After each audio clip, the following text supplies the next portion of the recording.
একেবারেই কি গেছে? হ্যাঁ, একেবারেই গেছে। সেটা আমরা যে যেভাবেই দেখি না কেন।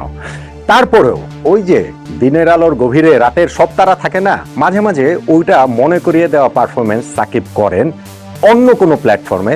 বাংলাদেশ জাতীয় দলের জার্সিতে তো আমরা সবাই জানি যে রাজনৈতিক বাস্তবতার কারণে তিনি খেলতে পারছেন না, দেশে এসে অবসর নিতে পারেননি, ফ্র্যাঞ্চাইজি লিগ বিভিন্ন জায়গায় খেলে পারেন এবং সেই জায়গাটাতেও সাকিবের পারফরমেন্স খুব যে ভালো বিষয়টা সেটা নয়। কিন্তু গ্লোবাল সুপার লিগের প্রথম ম্যাচটাতেই দুবাই ক্যাপিটালসের হয়ে সাকিবের ওই একটা পারফরমেন্স দেখা গেল, ভিনটেজ সাকিব, সেই পুরনো সাকিব, সেই অলরাউন্ডার সাকিব আল হাসানকে।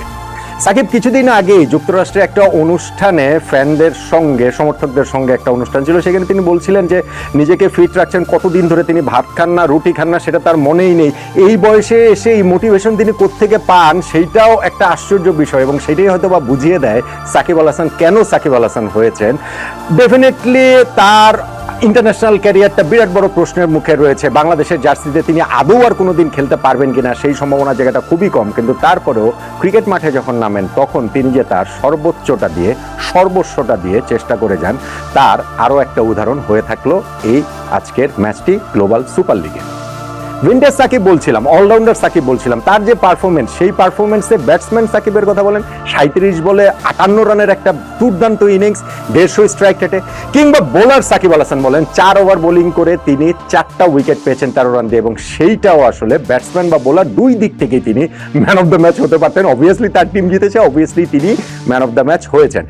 আমি বলছিলাম যে ওই পুরনো সাকিবকে আর পাওয়া যাবে না। হ্যাঁ, বয়স 38 বছর হয়ে গেছে, সেই ধার তার কমে গেছে এবং বিভিন্ন জায়গায় যে ফ্র্যাঞ্চাইজি লিগগুলো খেলেন সেইখানটাতেও সাকিবকে যে আমরা খুব উজ্জ্বলভাবে পাই সাম্প্রতিক সময়গুলোতে, বিষয়টা সেটা না। পিএসএল আপনি যদি মনে করে থাকেন যে লাস্ট সাকিব তো ওই যে মাস দেড়েক আগে ওই টুর্নামেন্টটাতেই খেলেছিলেন এবং সেইখানটাতে যেই 2টা ম্যাচে ব্যাটিংয়ের তিনি সুযোগ পেয়েছেন, ওই 2টা ম্যাচেই তিনি কোনো রান করার আগে আউট হয়ে গেছেন। সেইখান থেকে যখন এই গ্লোবাল সুপার লিগের এই ম্যাচটাতে 37 বলে 58 রানের ইনিংস খেলেন, সেইটাকে আলাদা করে বলতে হবে। ব্যাটিংটা নিয়ে তিনি অনেক দিন ধরে স্ট্রাগল করছেন এবং সেই জায়গায় এরকম একটা ইনিংস তাকে এবং তার টিমকে এই পুরো টুর্নামেন্টে অন্যরকম একটা কনফিডেন্স নিঃসন্দেহে দিবে।